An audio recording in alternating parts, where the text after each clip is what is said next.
Just go ask Daniel if our God will bring you out, and he will testify. He shuts the lion's mouth. Go ask those if he'll stick by your side. They will identify the fourth man in the fire.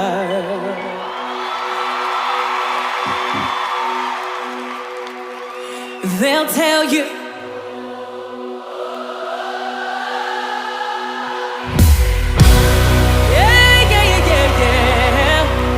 I'm not forsaken, never alone. The God of heaven calls me his own. He's not just seated upon the throne. I know he's right here inside my home.